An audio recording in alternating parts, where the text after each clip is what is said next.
যুক্তরাষ্ট্র ও ইসরায়েলের বিরুদ্ধে পাল্টা হামলা শুরু করেছে ইরানের সশস্ত্র বাহিনী। ইসরায়েলি সামরিক বাহিনী জানিয়েছে, ইরান থেকে ছোড়া ক্ষেপণাস্ত্র ইসরায়েলের দিকে ধেয়ে আসার পর শনাক্ত করা হয়েছে।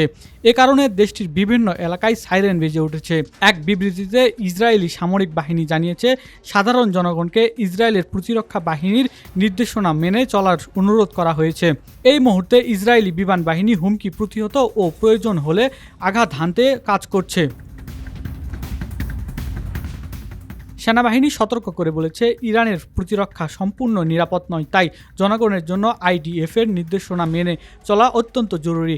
টাইমস অফ ইসরায়েলের প্রতিবেদনে বলা হয়, ইরানের ব্যালিস্টিক ক্ষেপণাস্ত্র হামলার মধ্যেও উত্তর ইসরায়েল জুড়ে সাইরেন বেজে উঠেছে। ইসরায়েলিদের নিরাপত্তা কক্ষে যেতে বলা হয়েছে। ইসরায়েলি সেনাবাহিনী জানিয়েছে, বিমান প্রতিরক্ষা ব্যবস্থা ইরানের ক্ষেপণাস্ত্র প্রতিহত করার জন্য কাজ করছে।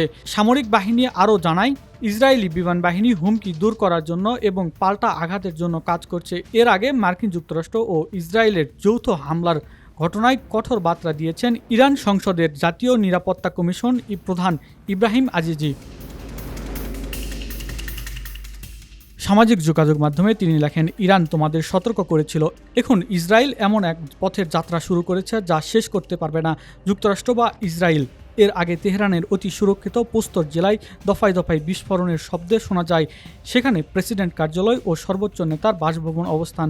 তবে হামলার পর দ্রুতই প্রেসিডেন্টের নিরাপত্তা নিশ্চিত করা হয়েছে বলে প্রতিবেদনে জানা গেছে। Nahid Hasan, DBN news.